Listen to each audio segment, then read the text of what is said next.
Today is Friday, March 11th. This is the Boys of Spring podcast, episode number 3. I'm Ryan Miller, and with me is fellow co-host Ben Bellotti. Ben, how's it going? Doing good, Ryan. How you doing? Pretty good, man. Just looking forward to another good weekend of college baseball. And we got a Absolutely. lot, yeah, we got a lot to look back on. If you're new to the podcast, these Friday episodes are mainly going to be recapping the previous week and then looking ahead to the weekend. Just talking about a few different matchups. We're usually not going to cover any of the unranked opponents unless it's a really underrated team. So today, we're going to get started with looking back on last week. We're going to start with the Shriners Classic. A very, very good weekend of games. You had Texas come in. They did lose to UCLA on the last day of that tournament, but they took one from Tennessee and one from LSU, one of the best offenses in the country. So, Ben, how did you feel about Texas's performance in the Shriner Classic? Yeah, it's always a great time when it's a little tournament going with some ranked teams in it. The first game against Tennessee, that was really good for them. They proved that, they can still they do beat competition. They've just rolled through everyone. LSU is a huge win. We both have talked about it, as well as Aram and Jack and other podcasts and everyone else, how LSU's offense is just absolutely monster. And Yeah. they hold them to only one run, winning 6-1.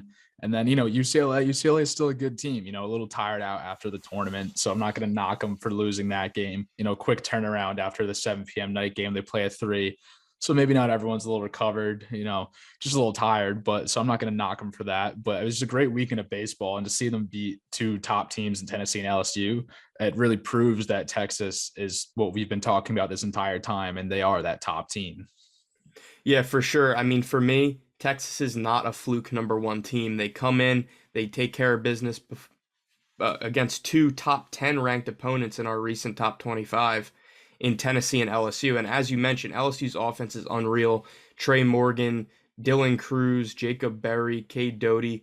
I mean, that's a lineup that's very good, but Texas has the pitching to handle that type of lineup. And I know we were talking about this before the podcast. Texas took a big hit with having Tanner Witt be shut down for the rest of the year with Tommy John surgery. Tough news. Yeah, but I definitely believe that Texas has the pitching depth to be able to continue their success even without Tanner Witt. Of course, that's going to be a very, very hard loss for them, but I think that they'll do pretty solid. And moving on to the next game, this also involves Texas. It's their split series between Texas State. And before we get into Texas again, I mean, Texas State has been absolutely rolling. They took 2 of 3 from Arizona last weekend and split this 2-game series with Texas. They battled in the first game, ended up losing, I believe, by 1 or 2 runs, and then they came out in the second game and shut them down. So Texas State, maybe a fringe top 25 team, definitely a team to watch. Yeah, definitely. All these Texas teams are super exciting with, Texas State, even Tex getting in there, winning a lot too. But this game versus Texas and Texas State was, it was really exciting that they split the series, but the one that Texas State won, the fans were going crazy. It was a packed stadium, just absolutely electric atmosphere. And when you take down a team like the Longhorns, you're going to be celebrating, and it's just awesome. It was a really fun game to watch for sure. Yeah, and I mean they are on a fringe 11-3 team. Like we mentioned a second ago, they took 2 of 3 from Arizona, who's another top 25 ranked opponent, and if they continue to win, they could find themselves in the top 25 pretty soon. Yeah, especially with teams like Mississippi State and NC State not playing up to the full potential, dropping down a little bit. It's going to be a lot easier for Texas State to creep up there and reach that top 25 ranking. Yep, for sure. In our next series, Georgia Tech and Georgia, another really good matchup. Georgia Tech ended up coming out with 2 out of the 3 games won. And I've been saying it since before this season started. Georgia Tech is one of the more underrated teams in college baseball. They have a lot of draft talent on that team. I wouldn't be surprised if they had more than 10 players get drafted. They also had to face Georgia's right-handed pitcher Jonathan Cannon, who's always a hard beat there. But they just came in and took care of business. What did you see in the series? Yeah, Georgia Tech is an absolute great team. Their offense is really consistent, and they have, their ace Chance Huff is also awesome too. 2 wins on Yep. the season already with 24 strikeouts, so just keeping a 2 ERA really solid. I mean, there's a really good all-around team, and so is Georgia too. Like these two teams are pretty similar, and Georgia Tech took 2 out of 3. Getting them over the hump. It's proven that they're better than the other Georgia team. I mean, this is a solid team that deserves to be where they are in their rankings. Yeah, for sure. And as we mentioned in the last podcast episode, Georgia Tech beating Georgia, taking 2 out of 3 games, it's not going to cause a lot of movement in the top 25 just because of how close these two teams are. And if they had more than a 3 game series, maybe they would have split. You never really know, but these games were close, and Georgia Tech ended up capitalizing. So with Tulane and Mississippi State now, Mississippi State obviously having a tough start to their year. I believe they're now 6-6. Tulane comes in, takes 2 out of 3, inserts themselves into our top 25, and they're just a team to watch right now. Yeah, absolutely. I mean, Tulane has proven that they are a team to watch, like you said, beating Mississippi State. Even though they're struggling, that's still a statement win right there. They've just come out and done their thing, and they're going to be playing some good teams upcoming too. They have LSU on March 15th, next Tuesday. They should have some pretty easy wins this upcoming weekend right now. But like Tulane's a good team. They surprise me though. I mean, they show out that they come and beat these top teams. Then they also lose to some other fringe teams that aren't exactly top 25. So they're right in the middle Right. of the pack. But they lost to Southern Miss last Wednesday, right after they beat Mississippi State. And Southern Miss is a really good team. They're a little underrated. So, I mean, I wouldn't knock them for that win at all. The Tulane is going to keep doing their thing and just keep rolling. I think that we have them in our top 25 for a reason. I think that's going to show consistently in the season. Yeah, I think it's just all about capitalizing on ranked opponents and being Absolutely. able to go out there and just win the big games. And back to Mississippi State, obviously they wouldn't have liked that series to go the way that it did. Then they come out and split a 2 game set with Texas Tech after they get 2 out of 3 taken from Tulane. So maybe they started to turn a corner there. Texas Tech is another good team, as you mentioned before. Yeah, absolutely. I mean, I wouldn't be, I think Mississippi State will turn it around. I wouldn't be surprised if they're out of the top 25 and it's a while before they rejoin it. I mean, they just need guys to get rolling. Like Logan Tanner is really good, but you're going to need more from him, especially when Landon Sims is really the only guy and he's hurt now too, right? I mean, it's a Yeah, little yeah. uncertain what's going on with him. So that's a huge blow. Yeah, for sure. I believe it's a shoulder injury with Sims, and I mean, hopefully they get him back soon because he's by far their best pitcher and probably the best college pitcher in the country at this point. And it's just about them clicking as a team because they have a lot of talent there. Obviously, they went out and won the national championship last year. Now they just got to keep winning games and just capitalizing on lesser opponents, trying to avoid the upsets. Definitely. And our last series to go over for last week, it was a 1 game series with Liberty and North Carolina, an exciting 1-0 victory for Liberty. And I just wanted to take this time to talk about Liberty. These guys are a really, really good team. They have one of my favorite players in the country in Derek Orndorff. He goes to Penn State his freshman year, transfers to a Division II school in Pennsylvania, and then comes into Liberty, and currently leads the nation in home runs. So, Ben, what are your thoughts on Liberty, and do you think that they could go far into Omaha?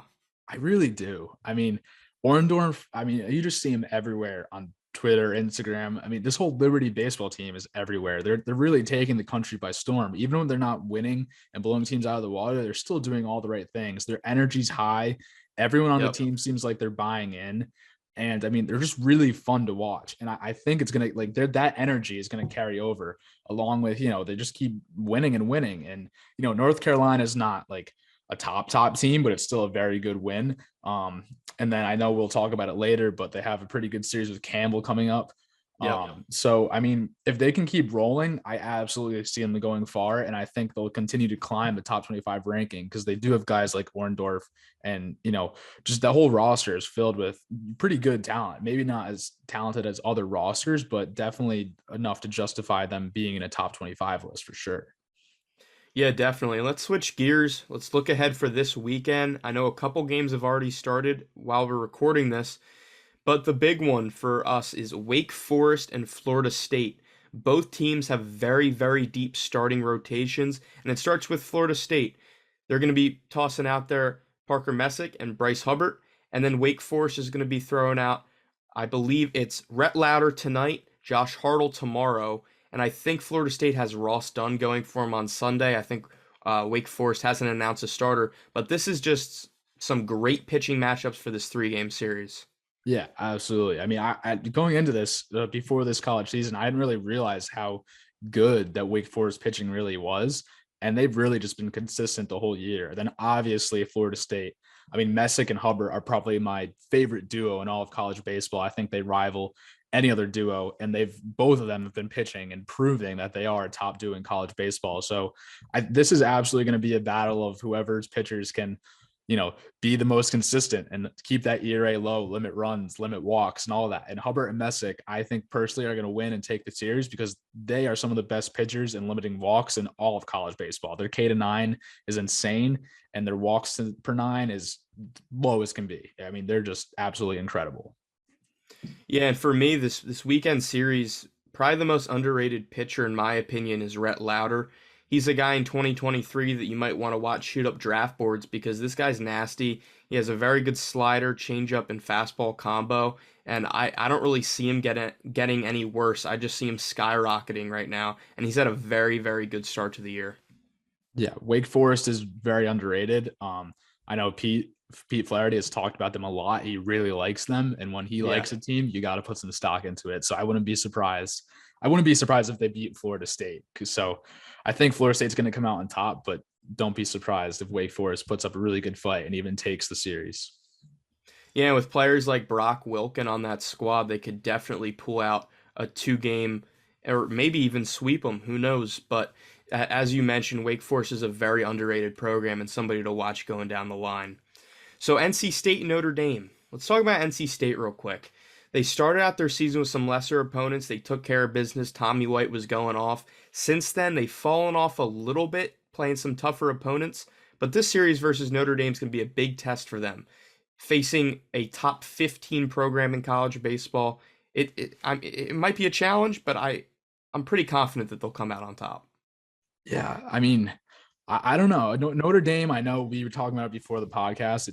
A lot of other companies have them ranked pretty high, and they should be ranked. We both agree that, but top 5, definitely not.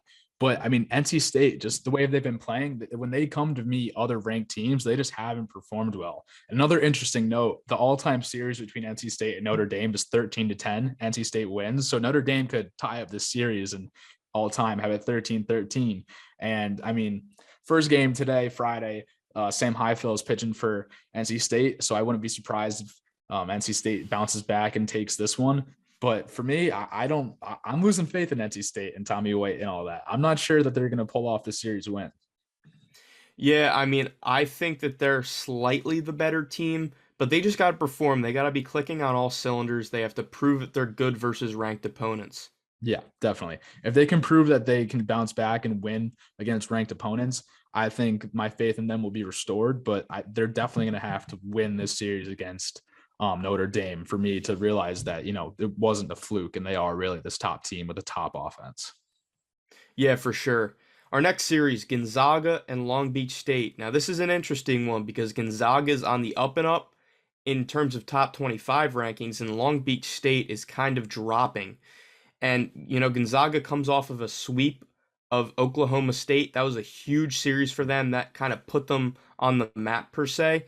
And Long Beach State, they just got to continue to perform. Coming into the year, the most exciting series at that first weekend of the series, or of the season, was Mississippi State and Long Beach. Both teams have struggled down the stretch now. And Long Beach, they have a very good pitcher, in my opinion, in Luis Ramirez. And Gonzaga is just an underrated program, and they've been pulling out big wins. Yeah, absolutely. And, game 1 today at 6:00, we got Gabriel Hughes versus Luis Ramirez. Probably the top pitching matchup you'll see in this series. Long Beach State, it's going to come down to the pitching for them. I really do think.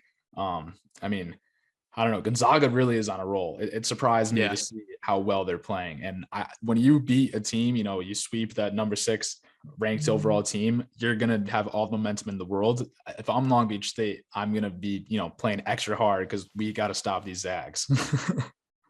Yeah, for sure. Our next series, Virginia Tech and Georgia Tech. As we talked about earlier, Georgia Tech is a very good team. They're a team that I have shooting up top 25 boards just because of the experience and talent on their club. They're playing Virginia Tech. Um, might be a little tough for them, but I definitely think that they end up taking care of business. Yeah, I think this will be one of the more predictable series we talk about. I think Georgia Tech would, I don't know about easily, but I think it's pretty certain that they're going to take the series. I mean, Yeah. Virginia Tech's a good team with a lot of good players, but they really just haven't played top competition to solidify that they are a better team than Georgia Tech. And Georgia Tech's been putting up a great fight and winning the majority of their games the entire season. I think it's pretty clear that Georgia Tech will be the Tech team that wins this series. Yeah, for sure. And the last series we're going to talk about is one of my favorites for the weekend. It's Campbell and Liberty. Campbell, obviously a very underrated baseball program, fringe top 25 team when they're clicking on all cylinders. And Liberty, they come into this year unranked. They take 2 out of 3 from Florida in the opening weekend, and they've just skyrocketed since then. As you mentioned, Cade Cooler will start for them today. Or, sorry, he's going to start for Sunday. Campbell. What do you see in this series, and who do you think ends up taking it? Yeah, I'm really excited for the series, like you mentioned. I mean, we already talked about Liberty and how their energy is so high, and they're just rolling. And Campbell, they're not exactly rolling around 500 so far, actually under 500 with 6 and 7. So hopefully for Yeah, them, this series puts them back over 500. But I mean, their pitching is just super underrated. They got Thomas Harrington throwing today. He's been yep, absolutely great, 2-1, sub 1 ERA. And then Kuehler Sunday. The game Saturday actually got canceled, so there's only going to be 2 games this series. Unless we might have mentioned they're playing a doubleheader. I'm kind of confused with how the schedule's working, but right now it looks like it's going to be a Friday Sunday. But Kuehler, I mean, he's up to 97 consistently, 94, absolutely amazing curveball, breaking ball. And he also has this nasty splitter. I'm not sure how much he's thrown it this year, but he got to pitch for us in Ocean State. And he's like, I'm still working on this pitch. Like, I don't know if I should do it. And I actually had the chance to just to bullpen catch him to fill in for a spot. And it's like a demon pitch. I really don't know how else to describe it. I mean, his stuff is unreal, major league talent. And Campbell just has a knack for finding guys with nasty stuff. And then they develop him as the way. Like Kuehler was a reliever. Now he's their top starter. And they have Zach Neto, who's an All-American shortstop, and they throw him out there to close out a game. And it yeah. looks like his stuff is unreal too. They just have a knack for developing this stuff. So it's going to be a really fun series to watch. If Campbell's pitching can overcome the Liberty's offense, I think there's a good chance that Campbell comes out on top in this series. Yeah, for sure. And that reaches the end of our weekly recap and looking ahead. Ben, any closing thoughts for this weekend? Yeah, just keep on watching Campbell Liberty. It's going to be super exciting. And also don't be surprised if NC State, falls off even more. That's going to be my prediction. Yeah, for sure. All right, everybody, thank you for listening. Follow us on Twitter at Boys of Spring JB. You can email us some listener questions. We'll get to that during our longer episodes in the middle of the week. It's theboysofspringjb@gmail.com. Thank you all for listening, and we'll see you in the next one.